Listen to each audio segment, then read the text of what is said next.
Assalamualaikum warahmatullahi wabarakatuh. Madrasah merupakan lembaga pendidikan yang berbasis agama dengan diseimbangkan pendidikan akademik, spiritual, dan karakter sebagai landasannya. Di madrasah kalian tidak hanya belajar tentang akademik, tapi belajar tentang spiritual sebagai landasan yang kuat. Di sini kita akan membahas lebih detail bagaimana sistematika pendaftaran, fasilitas, kelas unggulan, dan hal-hal yang perlu kalian ketahui untuk menjadi bagian dari MTSN 9 Kediri. Bagaimana sistematika pendaftaran di MTSN 9 Kediri? Hari ini kita akan ngobrol-ngobrol langsung dengan Wakakesiswaan MTSN 9 Kediri, yaitu Bapak Dadang Iswawan SPD. Assalamualaikum Bapak Dadang. Yes, waalaikumsalam. Terima kasih. Selamat bergabung dengan kami. Di sini kita akan ngobrol-ngobrol tentang MTSN 9 dan di tahun ajaran 2025-2026 ini MTSN 9 Kediri menghadirkan program-program baru nih. Apa nih Pak program baru yang ditawarkan di MTSN 9 Kediri ini? Ya, ini sebelum menjawab lebih lanjut, kita sedikit meluruskan juga untuk masyarakat. Jadi di Kabupaten Kediri itu ada 9 MTS negeri. MTSN 9 itu yang paling muda. Walaupun paling muda, tetapi dalam hal prestasi ternyata tidak kalah dengan MTS negeri lain yang lebih dulu ada. Itu yang pertama. Yang kedua yang perlu diketahui oleh masyarakat, oleh orang tua atau wali murid yang ingin memasukkan putra-putrinya ke MTSN 9 Kediri, perlu disampaikan pula, dan ini penting atau kalau perlu bisa digarisbawahi, bahwa keberadaan MTSN 9 Kediri tidak hanya di satu lokasi. Ini perlu disampaikan. Nah, di mana induknya awalnya atau keberadaan awalnya itu di Doko, kemudian berkembang sehingga muncul keberadaan MTSN 9 Kediri yang di lokasi Wates. Sehingga dengan demikian untuk siswa yang ingin mendaftarkan ke MTSN 9 Kediri untuk wilayah Wates dan sekitarnya nanti bisa masuk mendaftarkan diri di lokasi Wates, tepatnya di Desa Wonorejo. Untuk yang berada di lokasi Doko dan sekitarnya atau Ngasem lah katakanlah, bisa mendaftarkan di lokasi Doko. Dan juga perlu diketahui bahwa untuk peserta didik atau siswa yang nanti mendaftarkan diri di lokasi Doko tidak perlu khawatir, tidak perlu cemas akan dipindah ke Wates. Awal sampai akhir, daftar sampai lulus tetap berada di lokasi Doko. Ini yang perlu disampaikan, karena mengingat mungkin ada isu-isu, berita-berita yang mengatakan bahwa siswa yang mendaftarkan diri di Wates, di Doko, nanti akan dipindah ke Wates. Sekali lagi itu informasi dan berita yang tidak benar. Sekali lagi perlu ditekankan bahwa peserta didik yang mendaftarkan diri di lokasi Doko, awal pendaftaran sampai nanti lulus tetap berada di Doko. Itu yang perlu digarisbawahi. Bagaimana sih Pak, bisa dijelaskan sistematika PPDB tahun ini? Ya, untuk sistematika atau bahasanya bagaimana sistemnya itu ya. Nah, untuk penerimaannya beberapa yang kita laksanakan. Yang pertama adalah melalui jalur prestasi. Nah, yang dimaksud prestasi itu apa? Tentu dari nilai-nilai akademik dan nilai non-akademik. Nilai akademik kita membuat persyaratan yang menurut kami itu tidak sulit sebenarnya. Bagi peserta didik SDMI yang memperoleh peringkat 10 besar di kelasnya itu bisa dikategorikan termasuk siswa berprestasi secara akademik. Apalagi nanti ditambah dengan mereka mampu menunjukkan piagam olimpiade atau sejenisnya itu untuk kegiatan akademik. Nah, untuk yang non akademik tentu prestasi-prestasi diantaranya olahraga. Nah, olahraga itu tingkatnya bagaimana? Tentu yang kita harapkan, kita cari, kita inginkan adalah calon-calon siswa yang berprestasi dalam bidang non akademik yang paling tinggi. Tetapi setidaknya tidak perlombaan yang diadakan oleh sekolahnya sendiri. Berarti tingkat kecamatan boleh? Ya, itu bisa kita masukkan situ karena pesertanya tentu dari berbagai lembaga ya, mungkin SD atau mungkin MI dan yang lain. Itu untuk jalur prestasi ya. Kemudian untuk jalur reguler atau yang disebut dengan atau sering dikatakan biasa itu ya, kita berbeda dengan yang lalu. Kita mencantumkan di sini untuk jalur reguler minimal memiliki rata-rata nilai 80 dan nilai perilakunya B. Itu yang berarti kalau nanti bisa menunjukkan hal tersebut, dua hal itu bisa langsung diterima sebagai calon siswa MTSN 9 Kediri. Nah, mungkin timbul pertanyaan, lah ya bagaimana dengan yang nilainya di bawah 80? Bagaimana mengkondisikan seperti itu? Nah, perlu diketahui bahwa kita berusaha menampung berbagai kondisi masyarakat calon siswa lulusan SDMI.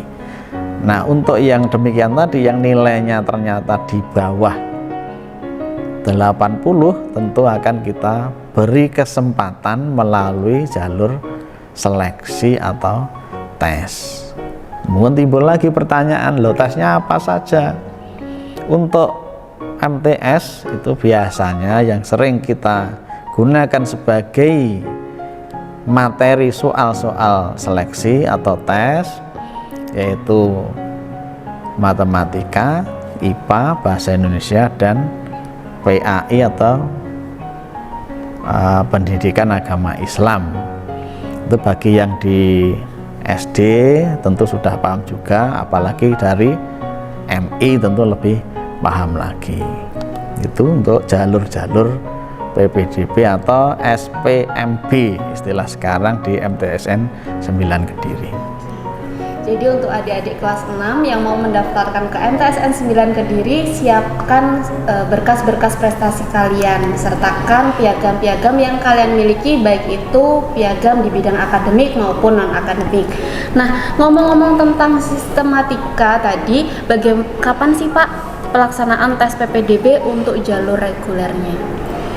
Ya, tadi sudah disampaikan bahwa untuk reguler itu bukan tes ya, karena yang kita masukkan reguler itu kan tadi nilainya 80 rata-rata. Yang kita seleksi, kita tes bagi yang nilainya kurang dari 80.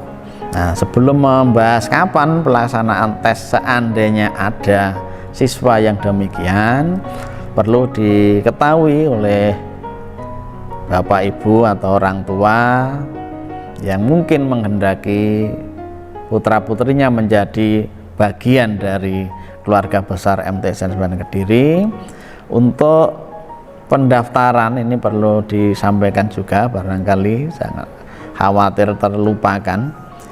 Untuk MTSN 9 Kediri dapat mendaftarkan melalui jalur offline atau langsung datang ke sekretariat ataupun melalui online dari alamat atau web yang sudah disediakan. Kemudian untuk waktu pelaksanaannya, yang pendaftaran offline atau datang langsung ke sekretariat bisa dikunjungi, didatangi mulai tanggal 10 Februari 2025. Sementara untuk yang online itu bisa dimulai pada tanggal 27 Januari 2025. Oh ya, mohon maaf tadi hampir lupa. Perlu diketahui juga bahwa dalam rangka menerima murid baru, selain melalui jalur-jalur tersebut, kita juga nanti melalui jalur milad. Nah, dalam milad itu nanti dari berbagai kegiatan yang ada di dalamnya, bisa tryout atau mungkin perlombaan-perlombaan, dari situlah kita nanti akan menjaring peserta didik untuk menjadi siswa di MTSN 9 Kediri. Kemudian yang tadi dikaitkan dengan tes ya, untuk tes insya Allah mudah-mudahan tidak berubah, kita laksanakan pada 18 April 2025. Jadi untuk adik-adik kelas 6 dipersiapkan dirinya untuk mengikuti tes PPDB di MTSN 9 Kediri pada tanggal 18 April 2025. Nah, karena ini adalah program baru di MTSN 9 Kediri ya Bapak, tentang program unggulan, kelas unggulan Olimpiade maupun unggulan olahraga, apa sih bedanya program kelas unggulan dengan kelas reguler? Kalau kelas reguler dari fasilitasnya maupun unggulan kan sama, karena seluruh fasilitas kelas di sini sudah dilengkapi dengan teknologi yang mumpuni dan fasilitas yang sangat baik. Bagaimana dengan programnya? Apakah ada perbedaan? Ya, terima kasih. Tentu dari namanya saja sudah berbeda, tentu ada hal yang membedakan. Yang paling membedakan, mohon maaf, tentu dari hal-hal yang mungkin tidak dapat diterima oleh jalur reguler atau dari hasil seleksi atau tes ya. Untuk yang pertama, untuk jalur atau kelas unggulan sains olimpiade, itu salah satu yang kita tawarkan nanti adalah memberikan tambahan pembelajaran untuk materi-materi yang biasa dijadikan perlombaan olimpiade. Jadi penambahan materi yang memungkinkan nanti mereka yang masuk di kelas ini waktu pembelajarannya lebih panjang daripada yang reguler. Kemudian yang kedua, kami juga akan memfasilitasi mereka, utamanya yang kelas ini tadi ya, yang olimpiade atau sains unggulan, memberikan kesempatan sebesar-besarnya pada mereka untuk mengikuti berbagai kegiatan olimpiade, sehingga apa yang mereka peroleh dalam kegiatan KBM sehari-hari itu nanti betul-betul dapat ditunjukkan kepada orang tuanya, kepada madrasah, kepada masyarakat, bahwa mereka betul-betul unggul dalam hal sains yang sudah difasilitasi tadi.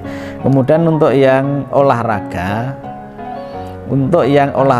walaupun nanti tidak semua bidang olahraga itu bisa dimasukkan dalam kelas unggulan, tapi setidaknya yang kita tawarkan adalah